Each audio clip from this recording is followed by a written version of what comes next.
Chegando por aqui, olha rapaz, o tempo tá chegando pra mim também. Semana passada eu tava como rapper, hoje eu tô como executivo e assim, faz parte da lapidação, viu? De uma semana pra outra as coisas mudam, né? E que Deus seja exaltado por isso.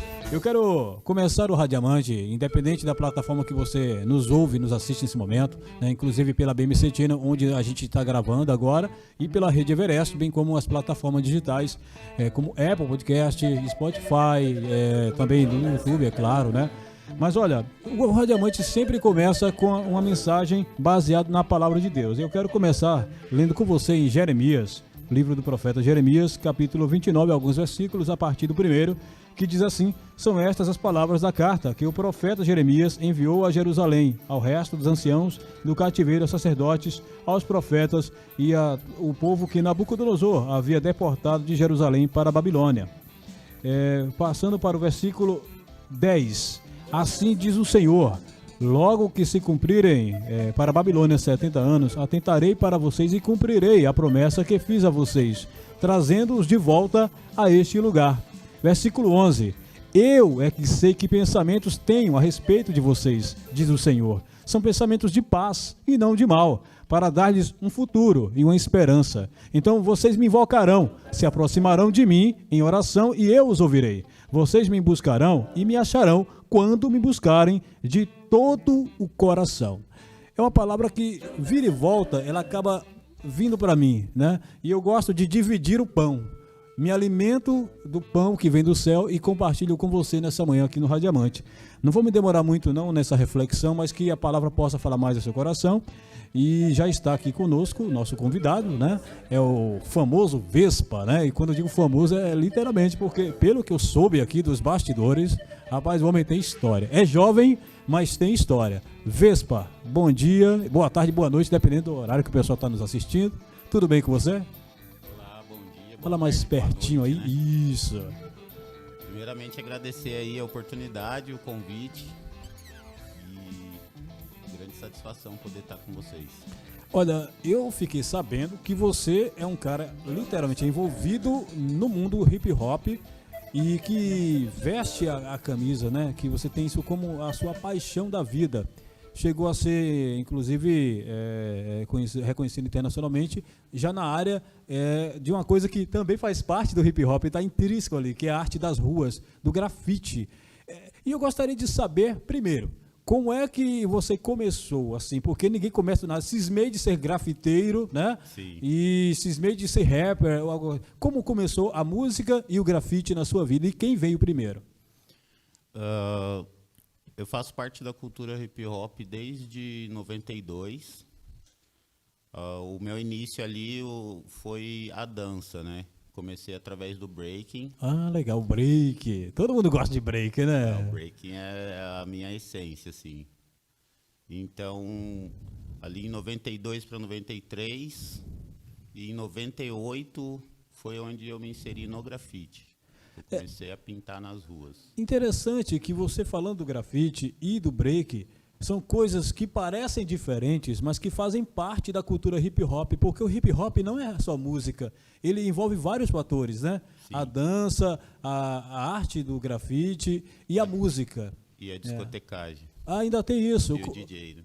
O DJ também faz parte? O DJ, o MC, o grafiteiro e o b-boy, o Biguel, né? Que é o dançarino. Que legal, cara. E você sabe dizer assim, como começou essa coisa do hip hop aqui no Brasil? Você tem essa história assim, mais ou menos? Porque é uma cultura que veio provavelmente dos Estados Unidos, né? Sim. Para os meados ali dos anos 80, né? Que, assim, pelo que eu tenho um conhecimento, em diversas partes do país já acontecia esses encontros, assim, né? Os elementos. Mas em São Paulo ali, que é conhecido como a Meca do hip hop, né? Sim, São Paulo realmente... Sim, mas também ao mesmo tempo já acontecia em Brasília também, já acontecia em Minas Gerais, então... Inclusive tem alguns artistas de renome brasileiros, que, como o GOG e outros mais, que estão lá em Brasília, né? Sim. E é uma coisa muito forte também, muito presente.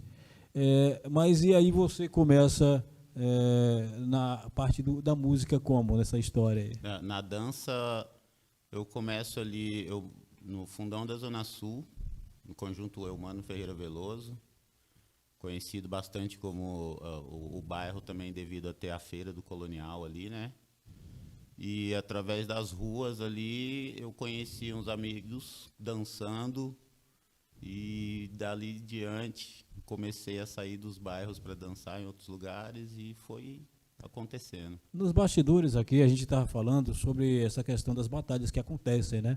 Que na verdade eu acho interessante que é a única batalha em que todo mundo sai feliz da vida. Ninguém sai ferido na batalha, né? Sim. Porque é uma batalha saudável do hip hop. Você começou a entrar nessas batalhas nesse período aí ou levou um pouco mais de tempo? Na minha época era mais forte as batalhas, assim, né? Então eu comecei já nessa sagacidade de também competir com outros no sentido de competir para ficar melhor, assim, né?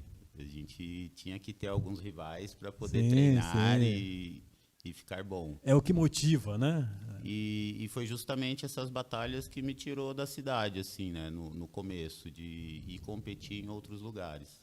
Significa então, que você estava se dando muito bem nas batalhas, então, né? A gente gostava mesmo de rivalidade, assim, mas pelo lado saudável, sim, né? Sim. E você, nesse caso, no âmbito da batalha de hip hop, já era fazendo a palavra rimada ou era como dançarino mesmo? Era dançando. Porque existem dois tipos de batalhas de hip hop, né? Sim, tem as batalhas de de breaking, as batalhas de freestyle, e hoje em dia também tem as batalhas de grafite, de pintura. Que legal, olha só. Tem as batalhas de DJs, né? Campeonatos mundiais também que acontece. Qual é a Copa do Mundo do hip hop?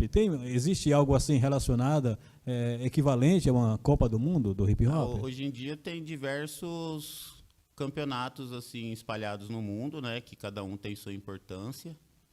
E atualmente o breaking agora entra para as Olimpíadas, né? Então é uma nova modalidade que vem, o breaking sport agora. Que legal. E vai ser a primeira vez então, porque até então eu não tenho conhecimento dessa batalha de break nas Olimpíadas, ou já existia?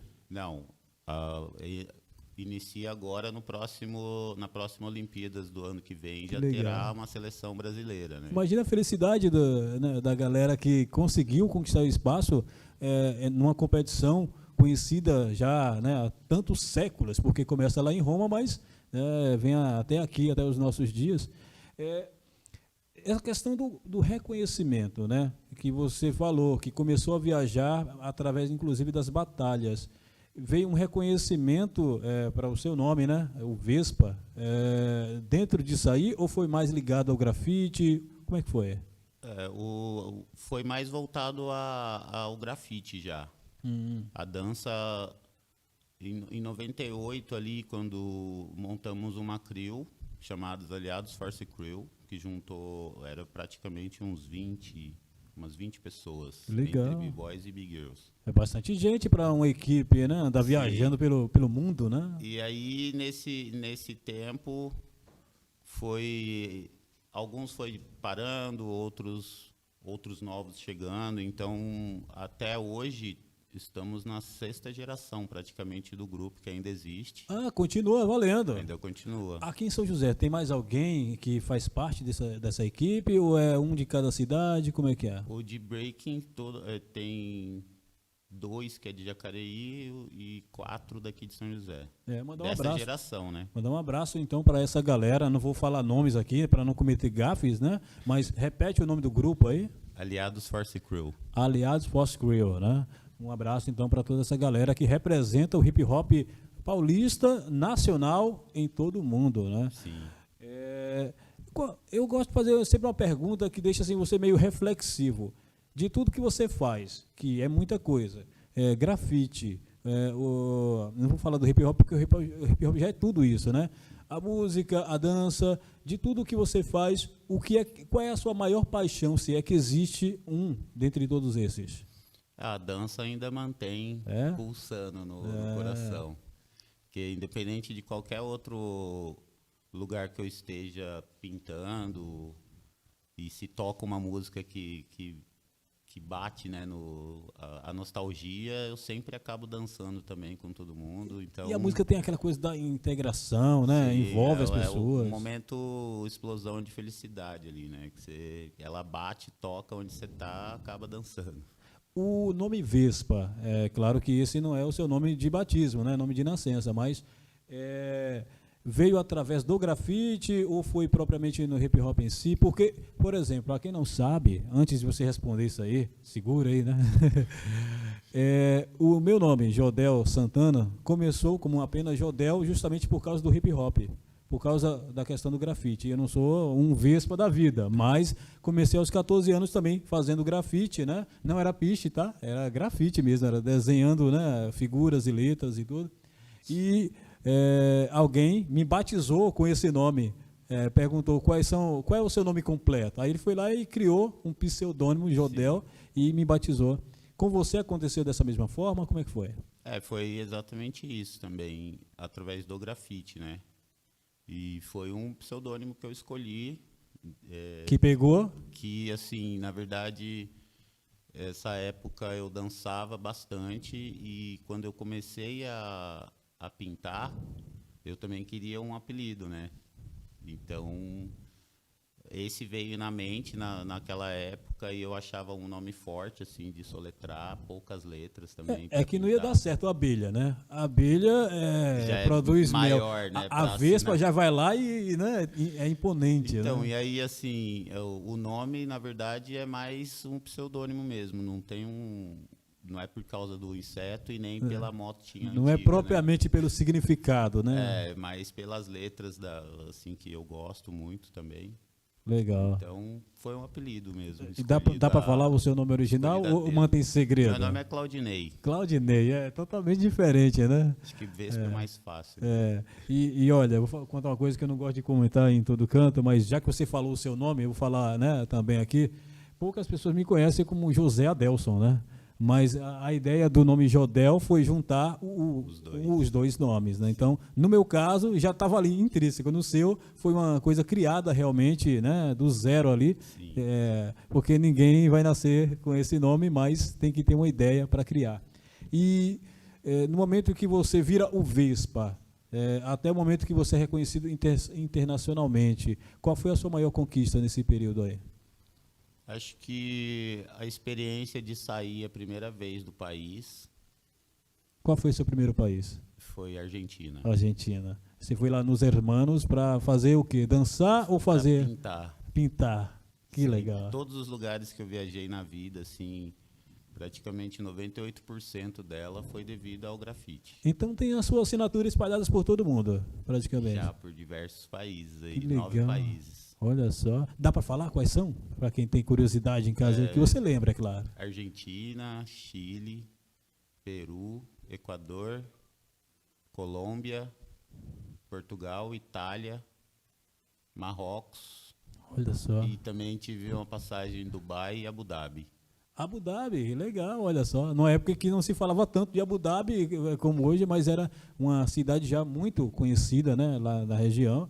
E agora eu pergunto, e você hoje, aqui em São José dos Campos, qual a atuação do Vespa junto aos grupos de hip hop e tudo que envolve essa arte das ruas?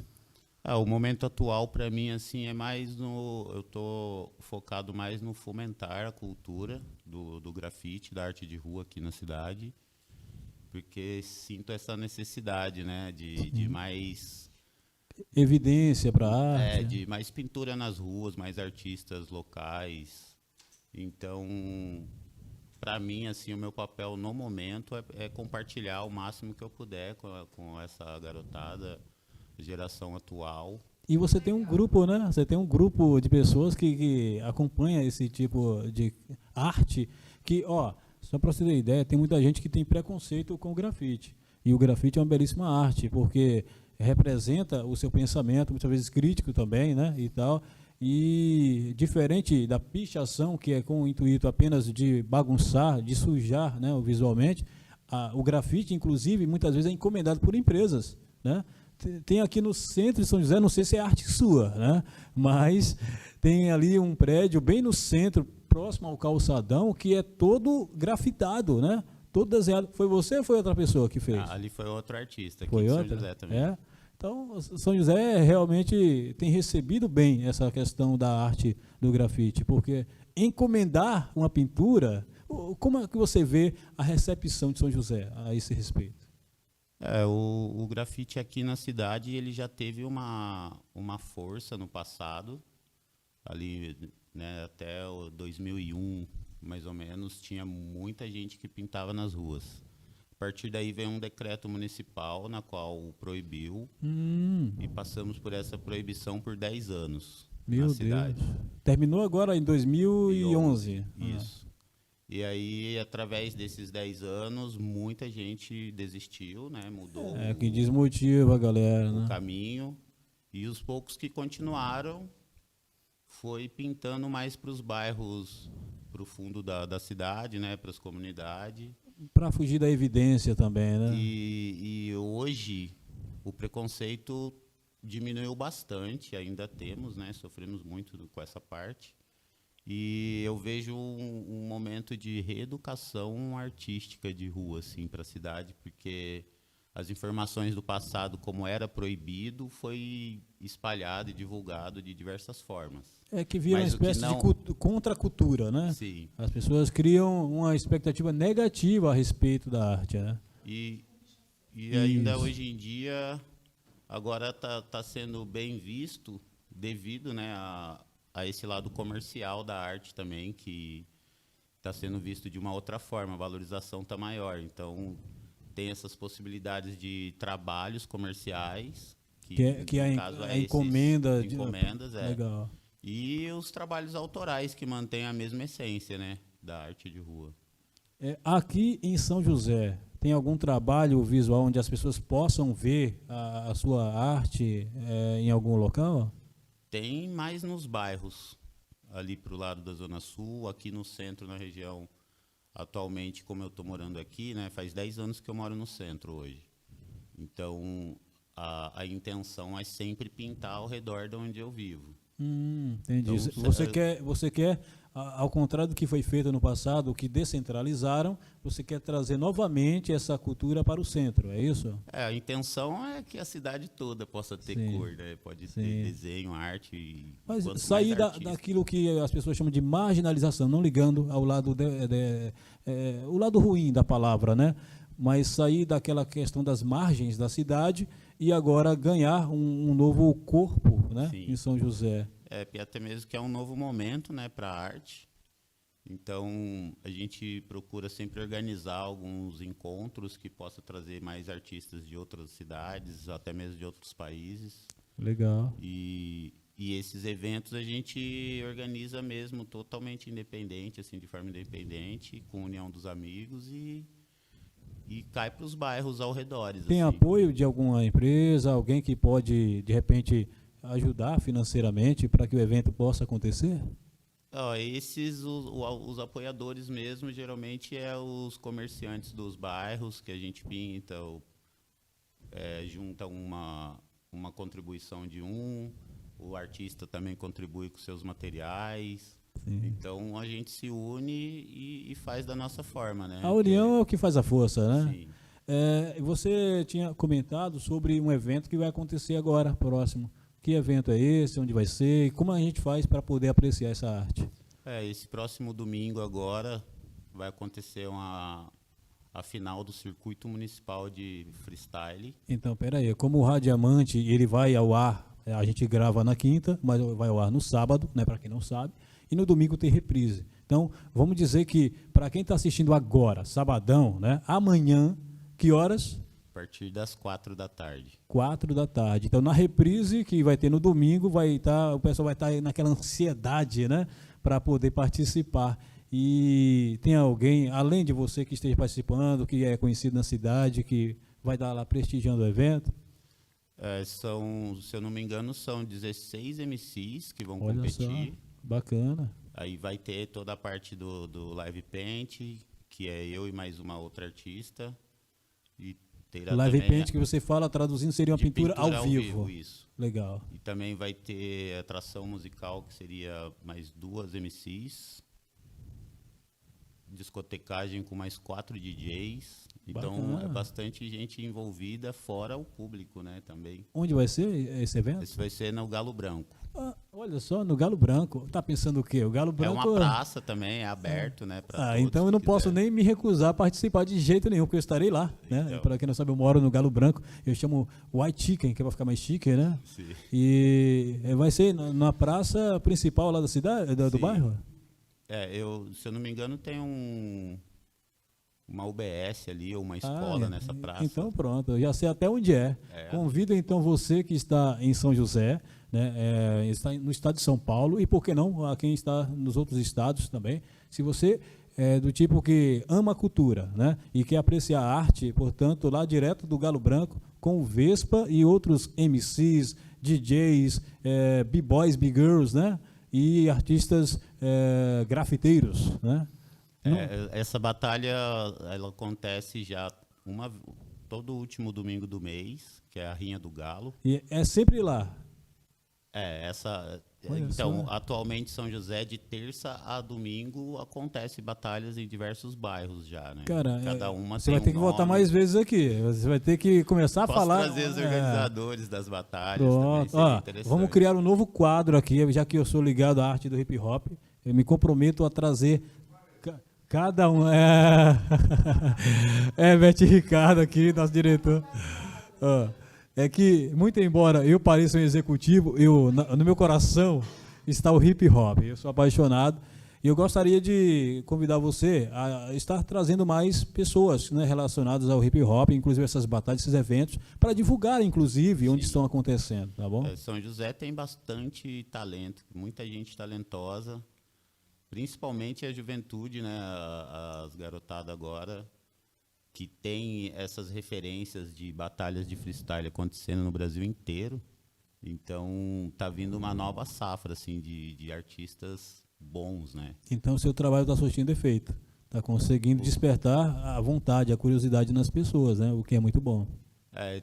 São José tem bastante gente que organiza esses eventos, né? Por função mesmo, assim, dessas necessidades de resgate, de inserir.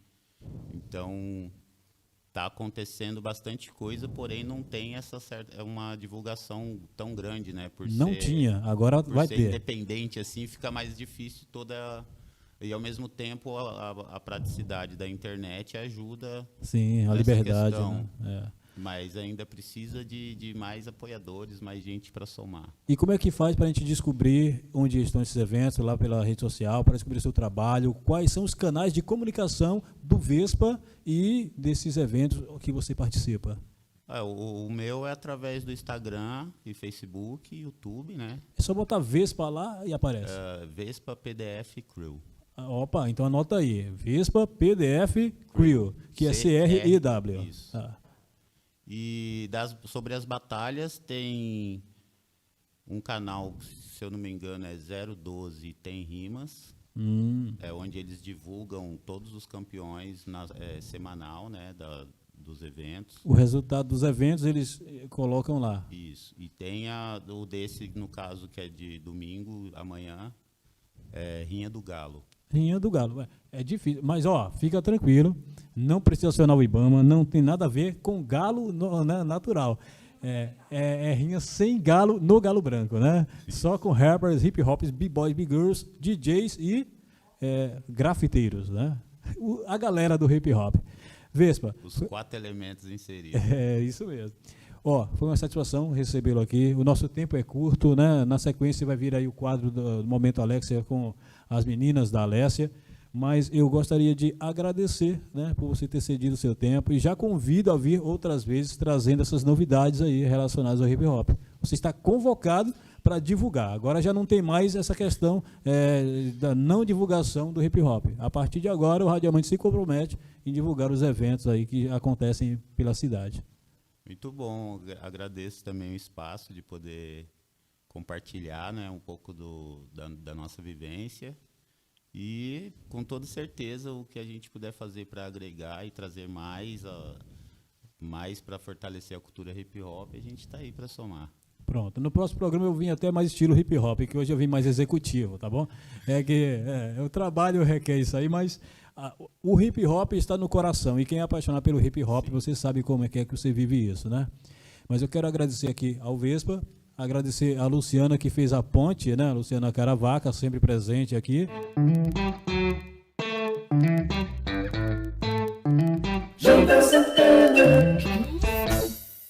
Desde já agradeço pela sua companhia, sempre importante contar com o seu apoio para curtir, comentar, compartilhar essa obra, que aliás vai muito além de contar histórias e ler alguns versículos, é a mensagem do Altíssimo chegando para muitas pessoas através do rádio, da televisão e dos podcasts da vida. Eu vou começar o programa de hoje, que aliás daqui a pouco vai trazer um tema bem aprofundado aí em relação à sua saúde, principalmente a saúde psicossomática, sua saúde da alma, sabe? A gente vai falar sobre isso hoje, em um programa especial voltado para fazer você se sentir bem. E eu quero começar esse programa com a mensagem que tem como tema os 5 estágios da sociedade e o ciclo vicioso da humanidade. Na verdade, essa mensagem eu já li logo lá no começo do projeto, mas hoje eu senti novamente de trazê-la à tona, uma vez que nós estamos vendo algumas transformações negativas na nossa sociedade e temos que, como cristãos, estarmos de olho, um olho aberto, outro arregalado, porque somos chamados atalaias, não podemos nos calar frente aos desafios da sociedade. Bom, a mensagem começa assim: são os 5 estágios da sociedade e o ciclo vicioso da humanidade, coisas que certamente você vai perceber que acontecem com frequência. O primeiro ciclo é o da permissividade. As pessoas vão descobrindo novas maneiras de sentirem prazer, permitindo que isso faça parte de sua rotina, ainda que isso seja considerado ruim ou prejudicial. Esse é o primeiro ciclo. O outro é o relativismo. Devido às constantes tentativas frustradas de conseguirem libertarem-se desses novos hábitos, somados à flexibilidade dos julgamentos, comportamentos e leis, o que antes era visto como algo inadmissível, agora passa a parecer normal para a maioria das pessoas. Esse é o segundo estágio. O terceiro é o estágio da corrupção. Nesse estágio, já não é mais suficiente ser apenas admitido que as diferenças de comportamentos existem, nem respeitá-las. Torna-se necessário expor as ideias de maneira a convencer o maior número de pessoas possível, pois a sociedade já não é mais a mesma do início e agora quer se reinventar. O quarto estágio é o da inversão de valores. O que no início parecia ser errado, agora já é visto com bons olhos, uma vez que já é considerado normal, enquanto os conceitos, normas e princípios parecem ultrapassados demais para serem ainda admitidos. Então, o vilão do início torna-se mocinho, trocando de lugar agora com os mocinhos que são considerados vilões. O último estágio é o da intervenção divina, e é com esse que nós temos que tomar muito cuidado, porque Deus resolve sempre interferir, mandando mais uma vez algo que leva as pessoas, bem como a sociedade, a rever os seus conceitos, mas para alguns já é tarde demais e não dá tempo de consertarem-se. Então, um grande número de pessoas acaba sofrendo as consequências, até acharem novamente o caminho da justiça, que basicamente nunca deixou de estar lá, incólume e sem alterações. Bom, é uma mensagem apenas para reflexão. São 5 estágios, vou citar novamente: permissividade, relativismo, corrupção, inversão de valores e, por último, intervenção divina. Medite sobre essa mensagem e atento aos detalhes, porque as transformações já estão acontecendo nesse momento na nossa sociedade. Basta você olhar para o lado, basta ligar um rádio, assistir uma televisão, você vai perceber que isso já está acontecendo. Comece a observar em qual desses estágios você está vivendo nesse momento. E aí está na hora de tomar o cuidado. Se você já estiver vivendo um momento limítrofe, tome o cuidado de voltar também para os braços do Pai, que Ele ainda está de braços abertos para você. Dito isso, vamos agora bater um papo, né? Um papo aqui com o doutor que, aliás, vai trazer um assunto bem interessante para todos nós. Ele é o Donizete, E eu o apelidei de Donizete Querigma, né? Mas na verdade o sobrenome dele é outro. O Querigma é a empresa que ele representa, né? Bom dia, tudo bem com o senhor, doutor? Bom dia, tudo bem. E aí, o senhor hoje vai trazer um tema que é bem interessante, né? Porque todo mundo está acostumado a falar de psicologia, de psicanálise, não, é psiquiatria, mas a psicanálise já é algo diferente, né? É algo que envolve vários fatores da sociedade, não somente a ciência. Explica um pouco mais sobre, a princípio, o que seria a psicanálise para quem está em casa nos ouvindo. Olha só, a psicanálise clínica atrelada à psicoterapia é uma ferramenta poderosa de cura emocional. A psicanálise já tem mais de 100 anos de vida. Ela teve seu pai principal, o Sigmund Freud. O famoso Sigmund Freud. Freud foi o pai principal.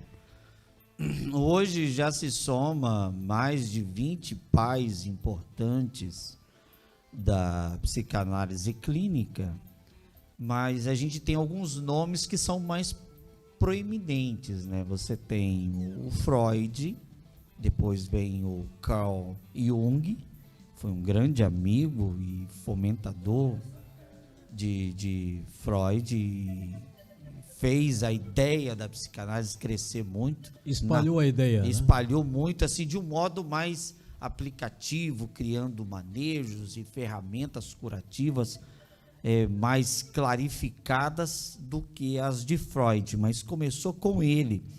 O Freud começou essa ideia da psicanálise, projeto da psicanálise, quando ele foi estagiar no Hospital Geral de Viena. Ele fez parceria com um neurologista chamado Jean-Martin Charcot, isso no século XIX.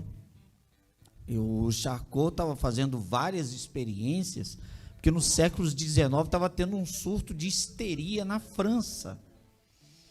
E aí abriu-se um hospital lá e 99,99% desse hospital era formado de mulheres. Então, no século XIX, na França, uma mulher tinha um surto psicótico, já era considerada louca, vai para o hospital. E lá ficava internada, submetendo-se a tratamentos daqueles mais severos, choques. Que era o que tinha de melhor na época, vamos dizer. Aquela coisa mais terrível que se podia imaginar. E Charcot começou, naquela época também, com a hipnoterapia. Ele fez muitos testes lá em mulheres usando a hipnose naquela época. Aí Freud, presenciando aquilo, percebeu que nem todo mundo que estava lá era louco. As pessoas estavam tendo o quê? Histerias. As pessoas estavam tendo surtos psicóticos. E ali começa então o grande projeto da psicanálise clínica, que é fazer, em curtas palavras, um rastreamento da dor, mas ali através da fala, através de perguntas assertivas, de manejos terapêuticos assertivos, direcionados, particular, de paciente para paciente, né? E o Jung, na Suíça, acabou dando uma fomentada nisso maior. A Anna Freud, a filha de Freud, trabalhou muito a psicanálise para a psicoterapia infantil. Anna Freud ao lado de Melanie Klein, que foi uma grande promissora mãe da psicanálise infantil, né? E já nesses mais de 100 anos, aí você tem também Donald Winnicott, que foi um outro grande estudioso na área da psicoterapia infantil, da psicanálise infantil. Winnicott ia para a casa das pessoas observar como que as famílias viviam, como que elas se conversavam. E como foi que a psicanálise entrou na sua vida, doutor? Na minha vida foi o seguinte: eu há uns anos atrás, eu era uma pessoa que eu tinha muitos traumas. Eu tinha traumas religiosos, inclusive, que hoje é uma das especializações da psicanálise clínica, trauma religioso. E hoje, na minha clínica, eu trato pessoas com traumas religiosos pessoas que estão totalmente desnorteadas na questão da religiosidade, na questão da religião. Às vezes também no convívio com as pessoas da comunidade. Com tudo isso. E eu tinha traumas religiosos, muitos, porque desde criança, frequentando igrejas, né, e tal, eu tinha traumas psicossomáticos, advindo de abusos que sofri na minha pré-adolescência, um pouco também de questão de lar, né, de vivência de lar, num período ali do crescimento, porque o que muitas famílias não percebem é que a nossa vida tem as fases de castração emocional. Então, são no mínimo 7 fases até você chegar à fase adulta. Se essas fases não são observadas decentemente pelos pais ali, orientados, chegando ali na pré-adolescência, que vai chegar na fase genital, que vai dos 12 aos 20, que é uma fase de grandes explosões na vida do ser humano, se ele não foi devidamente preparado ali em cada fase, do 0 até 11 anos e 12 meses, ali vai definir que tipo de ser humano essa pessoa vai ser pelo resto da vida. Então eu tive muitos problemas nesses âmbitos. E aí eu tenho uma amiga que é psicoterapeuta, maravilhosa também, psicanalista clínica, formidável, que é a Miriane Neves. Eu fui me tratar com ela, né? Ela já é psicanalista há muitos anos. Foi sua primeira experiência dentro da área. Dentro da área. Eu fui tratar com ela. E ela me mostrou esse mundo maravilhoso. Eu sou professor na área de filosofia da religião, teologia, direito eclesiástico.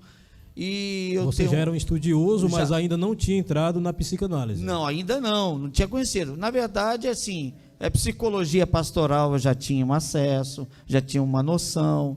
Eu pastoreei igrejas, então eu fazia muito atendimento no gabinete pastoral, mas eu sentia que faltava um conhecimento científico para eu conseguir ajudar as pessoas de uma maneira mais efetiva. E aí, fazendo a minha terapia com ela, eu me curei, fiquei maravilhado com isso, e por ter me curado, ela falou: Donizete, você vai ser um psicoterapeuta maravilhoso, porque você foi curado, e fora toda a bagagem de conhecimento que você tem, você pode ajudar muitas pessoas. E aí eu mergulhei nisso, fui estudar. Aí você abraçou a causa da psicanálise. Aí abracei e me apaixonei por ela, e estou me apaixonando cada dia mais, estou me especializando, né? Porque você faz a psicanálise, igual você faz a área clínica. Sim. E depois vem as especializações. São várias vertentes dentro da própria matéria. Dentro da própria matéria. Você vai especializando até chegar ao doutorado.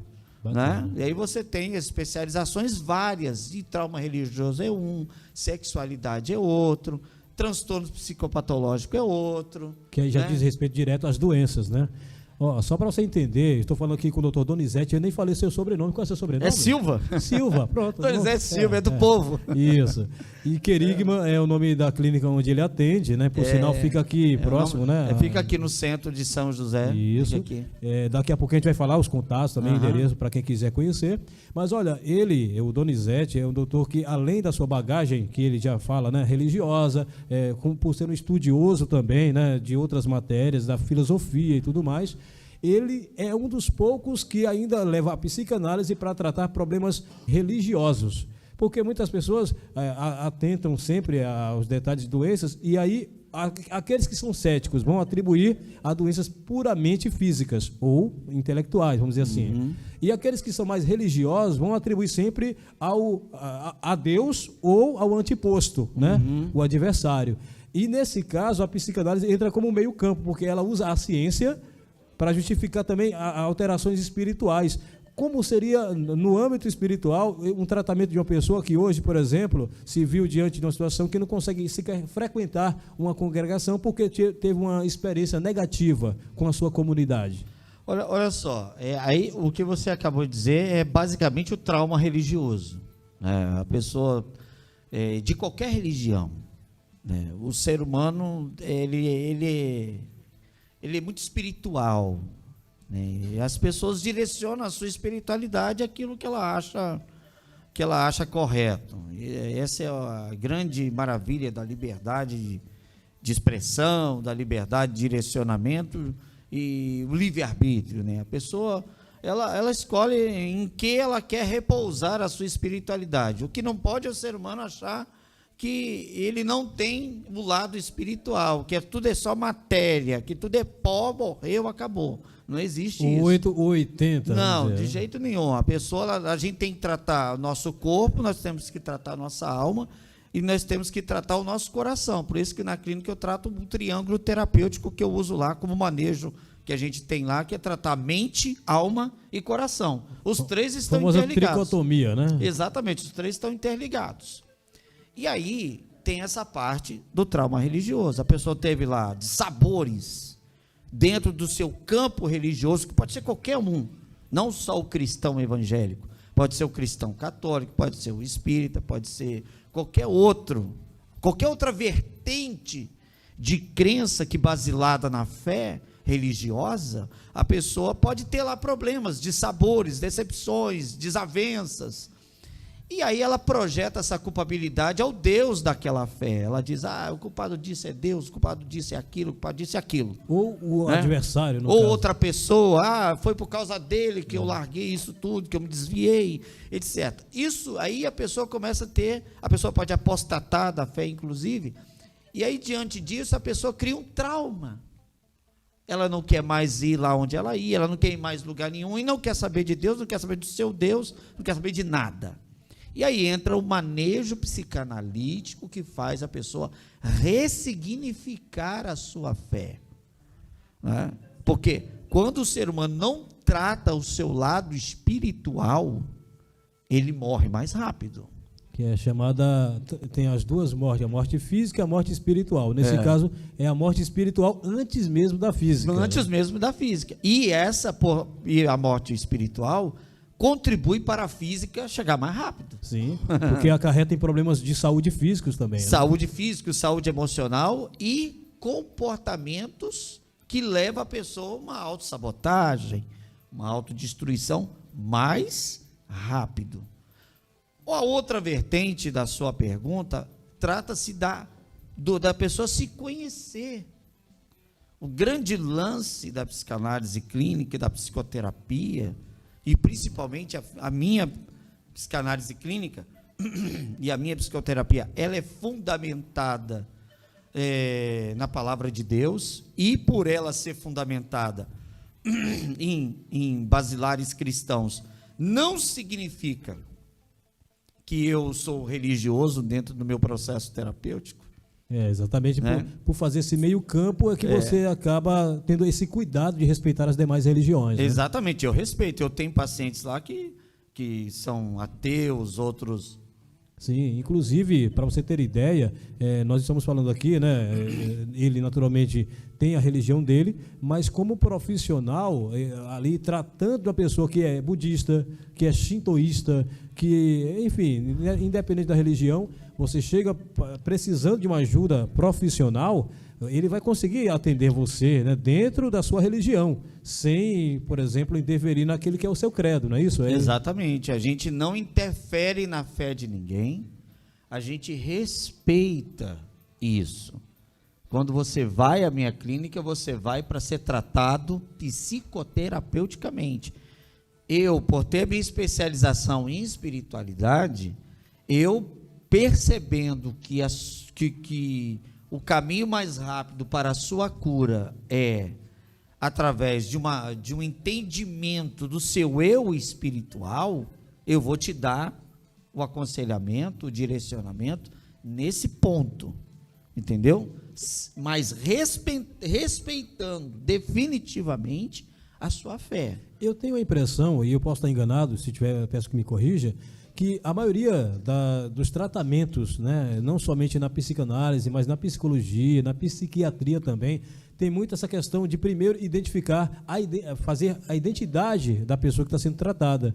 A pessoa que está sendo tratada precisa primeiro se identificar quem ela é e no que ela acredita, ou não tem nada a ver nessa observação.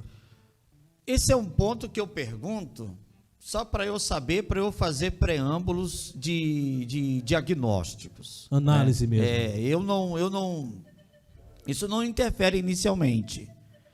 Basicamente, a gente, por exemplo, a primeira consulta, eu chamo de consulta de pré-diagnóstico. E eu, cada dia mais, Joel, eu venho me especializando em fazer a melhor consulta de pré-diagnóstico do mundo.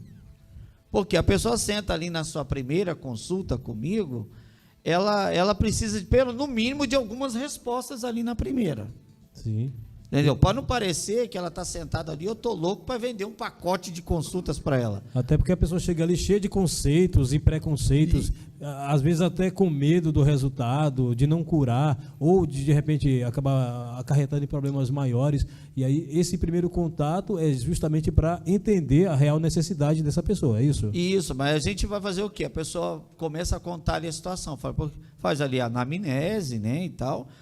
O que te trouxe aqui? Como que você me achou? Quem indicou? O que te traz aqui hoje? Onde está a sua maior dor hoje? O que está influenciando? O que está te preocupando? O que está tirando a tua paz? Olha as perguntas. Sim. Com essas perguntas, eu já conduzo a pessoa a uma primeira consulta de bastante informação para mim. E ali, depois de 40, 45 minutos...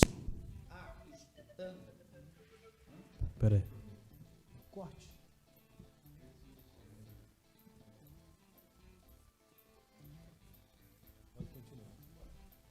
Pode voltar? E aí, depois de 45 minutos a escutando, eu já tenho ali um preâmbulo do que está acontecendo com ela. E aí eu falo para ela, olha, basicamente o que está acontecendo com você inicialmente, nesse primeiro momento, que eu estou percebendo é isso, né? A gente já tem a praxis do diagnóstico. Sim. E fala para a pessoa ali, olha, o que está acontecendo com você é isso, isso e isso. É tratável, é isso. E ali eu já canto para ela os protocolos da clínica, né? Falo, ó, se você fizer isso aqui, se você obedecer esses protocolos, você vai melhorar. Aquele primeiro momento é como se você estivesse na condição de um clínico geral, para depois encaminhar para as especialidades dentro da própria psicanálise, é isso? Isso. E aí eu vou perceber se a pessoa, ela chega lá, estou tendo ansiedade. Está tendo ansiedade por quê? Da onde está vindo esse gatilho? Né? Aí a gente já faz um pequeno rastreamento ali. Aí a pessoa chega ali... Tem gente que chega e 5 minutos depois está em prantos. Eu já tive paciente que, por exemplo, a minha consulta é de 50 minutos. 45 a pessoa chorou. Entre fala e choro. Falava 3 palavras, chorava um monte. E a gente fica observando, a gente fica ali, eu anoto tudo, né? Eu gosto de escrever no caderno. Ter um relatório. Cada paciente tem um prontuário. E eu sou tipo Freud mesmo, eu gosto de escrever. Eu não gosto de ficar digitando, entendeu? Eu gosto de escrever no caderno. Você gosta do contato com a caneta. Contato com a caneta, porque me facilita eu gravar o prontuário de cada paciente.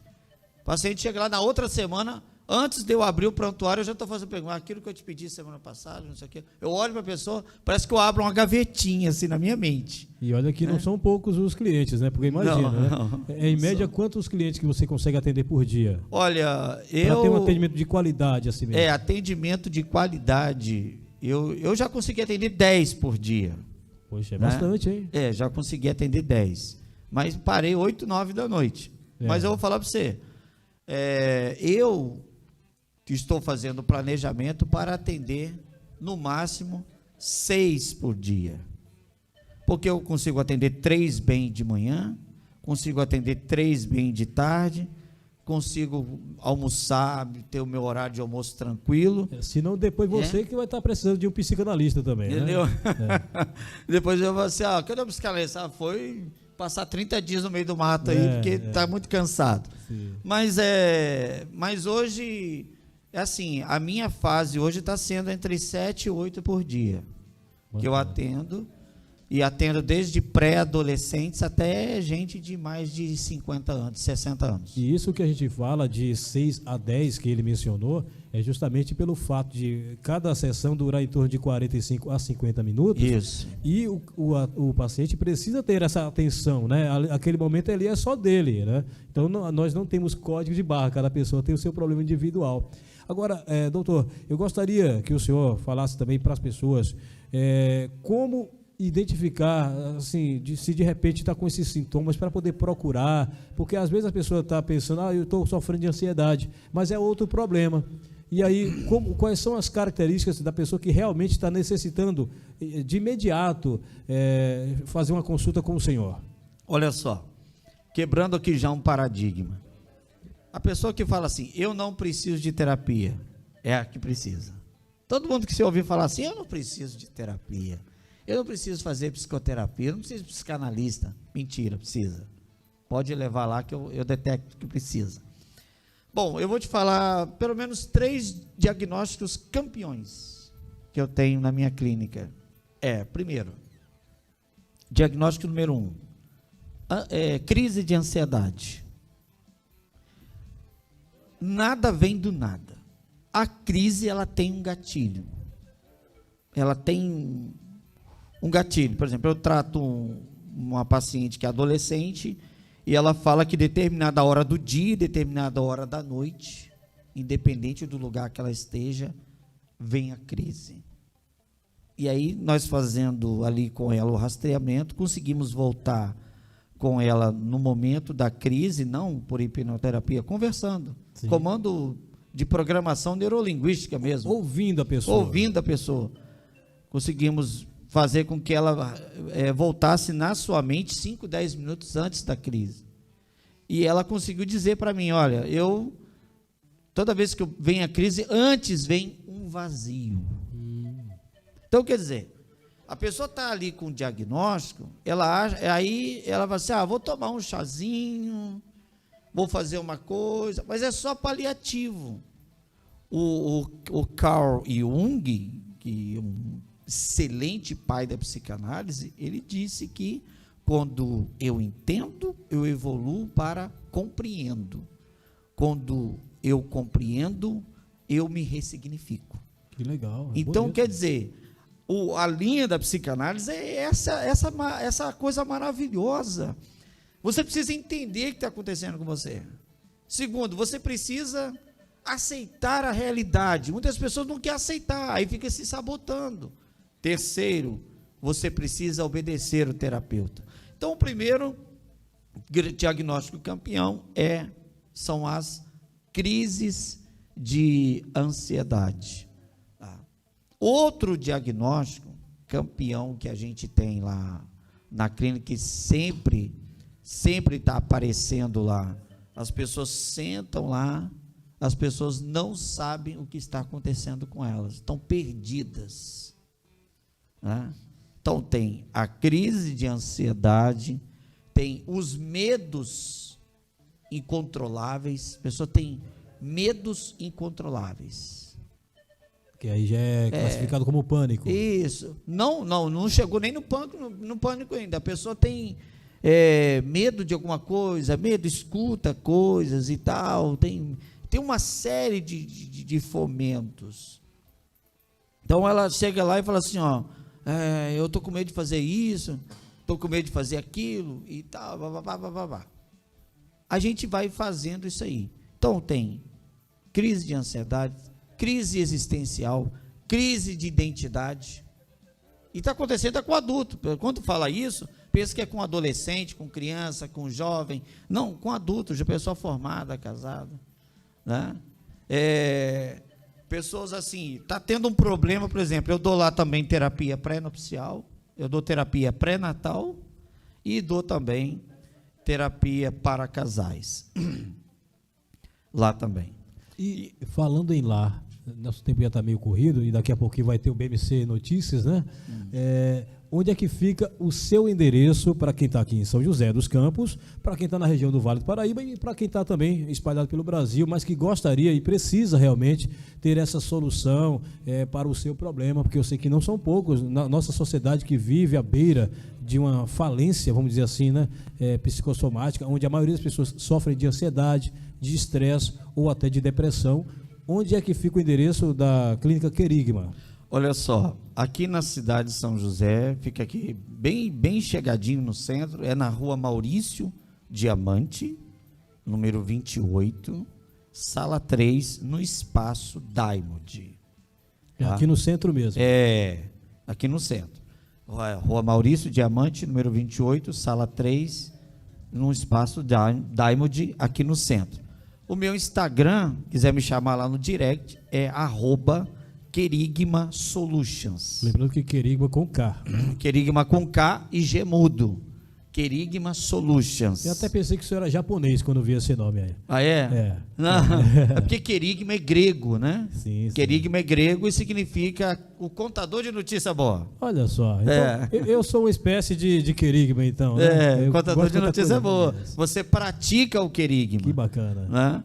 E o meu WhatsApp, pode Sim, informar aqui, meu WhatsApp, e salientando que atendo presencial e atendo online também. Bacana. Online para todo o Brasil. Eu tenho pacientes aqui de vários estados brasileiros que eu atendo online pelas plataformas de chamada de vídeo. Você que está aí no Norte e Nordeste, através da Rede Everest, aproveita, anota aí o seu WhatsApp do doutor aqui. 12-98154-1603. Repete. 12-98154-1603. E o Instagram é @Querigma, com K e G mudo, né? @Querigma Solutions. Tanto chamando no direct do Instagram quanto no WhatsApp, a gente conversa e marca a consulta. Os valores são bem acessíveis, tá? Não é nada absurdo. E quando envolve a sua saúde, eu tenho certeza que ninguém vai ficar medindo esforços para ter a solução dos seus problemas. Né? E atendemos também, Joel, empresas, né, com imersões terapêuticas, dinâmicas terapêuticas, empresas, escolas, condomínios e igrejas também. Bacana. Doutor, mais uma vez, muito obrigado pelo seu tempo cedido. Eu sei que não é fácil estar aqui quando você tem uma agenda, né? E atende... Sair correndo. Exatamente. Então, que Deus continue abençoando sua Amém. vida, seu ministério, seu trabalho, que é muito bonito, por sinal. E, bom, a você que permaneceu conosco até aqui, pela Rede Everest, pela BMC Channel, pelas plataformas Google Podcast, Apple Podcast, Amazon Podcast e as demais, Spotify, não posso esquecer, né? Nosso muito obrigado. Olha, todo sábado, 13h, e no domingo a reprise às 10 da manhã pela Rede Everest e o tempo todo, a hora que você quiser, pelas plataformas digitais. Mais uma vez, gratidão ao doutor Donizete, né? Silva, da Clínica Querigma. Da Clínica Querigma. E a toda a equipe aqui da BBC Channel, bem como da Everest, e a você também, fica com Deus, porque com ele já fui. Tchau! Boa tarde, você que está ouvindo e nos acompanhando no Momento Alessia pela Rádio Mãe de Rede Everest e BMC Channel. Bem-vindos ao nosso conteúdo. Hoje nós vamos dar conselhos para empreendedores que não sabem se o seu negócio vai dar certo. Se você está sentindo que está incerto e que precisa de um impulso de confiança, esse conteúdo é para você. Antes de seguirmos, né? É crucial que você autoavalie e entenda os motivos por trás dessa incerteza. Eu vou falar para vocês algumas perguntas que vocês devem se fazer. Você vai perguntar assim: o que levou a iniciar esse negócio? Por exemplo, você tenha uma identificação de uma oportunidade de mercado, você é apaixonado por uma ideia específica. Outra pergunta que você deve se fazer é: quais são os meus pontos fortes e fracos como empreendedor?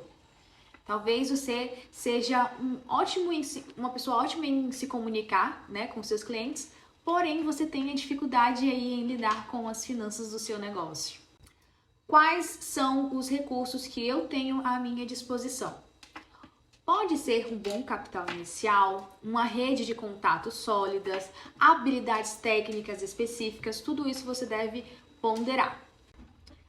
Bom, agora que você fez essa autoavaliação, é hora de analisar o mercado. E aí você deve considerar alguns pontos. Primeiro, faça a pesquisa de mercado. Você vai realizar a pesquisa de mercado de uma maneira mais aprofundada sobre o seu setor, identificando as tendências, concorrentes e demandas que o seu serviço ou produto exigem. Além disso, você vai realizar ali a identificação de um nicho, né? Pense em como você pode se diferenciar dos concorrentes, encontrando aí um nicho específico para que você possa atender. Beleza. Temos a pesquisa de mercado, temos a identificação do nosso nicho, agora nós vamos validar. E como que você vai validar a sua ideia? Bom, teste sua ideia com um grupo de clientes em potencial e pegue alguns feedbacks para poder avaliar o interesse e a viabilidade do seu negócio, ver se ele realmente funciona. Pronto. Depois disso, você tem uma compreensão mais clara sobre você mesmo e o mercado também. E aí, a partir desse momento, é o momento de você elaborar um plano de ação estratégico. Pronto! Agora que você tem uma compreensão mais clara de si e do mercado, é hora de elaborar um plano de ação.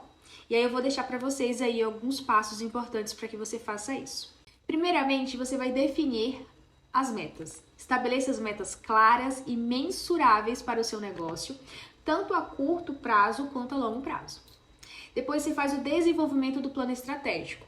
Você vai criar um plano detalhado que vai incluir estratégias de marketing, operações, finanças, recursos humanos e o que você achar necessário para o seu negócio nesse momento. Em seguida, você vai fazer o acompanhamento de ajustes. Então, você vai estar preparado nesse momento para acompanhar regularmente o progresso do seu negócio e fazer alguns ajustes conforme for necessário. Olha só, e para inspirar você, eu vou dar aqui alguns exemplos de empreendedores famosos que enfrentaram incertezas, mas conseguiram sucesso em seus negócios. O primeiro que eu vou citar aqui é o Elon Musk com o Tesla e o SpaceX. O Elon Musk, ele enfrentou inúmeros obstáculos ao longo da sua jornada, mas ele teve uma visão, manteve o foco na visão e aí conseguiu superar as suas adversidades. A Oprah Winfrey. Bom, ela fez a Harper Productions. A Oprah enfrentou adversidades pessoais e profissionais, mas construiu um império midiático de sucesso. Richard Branson, da Virgin Group.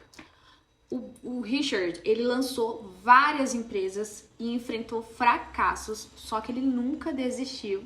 E aí ele acabou produzindo um conglomerado de sucesso. Ele fracassou em alguns, que fez com que ele escalasse para o sucesso. Eu peço para que vocês nunca se esqueçam. Empreender é um desafio, mas também uma oportunidade de crescimento e sucesso. Ao se autoavaliar, analisar o mercado, elaborar um plano estratégico e encontrar essas inspirações de exemplos de sucesso, você vai estar melhor equipado para poder superar suas incertezas e construir um negócio bem-sucedido. E aqui eu concluo o nosso conteúdo sobre alguns conselhos para empreendedores que estão meio incertos aí. Espero do fundo do meu coração que essas dicas tenham sido úteis para você ganhar confiança em seu empreendimento. E não se esqueça de persistir, aprender com os desafios e nunca parar de buscar o sucesso. Obrigada por nos acompanhar até aqui. Nos acompanhe também nas redes sociais, @AlessiaSoluções ou nos chame no WhatsApp DDD 12 98144 5551. Anota aí, DDD 12 98144 5551. Afinal, não é sobre dinheiro, é sobre vidas e sonhos. Muito obrigada.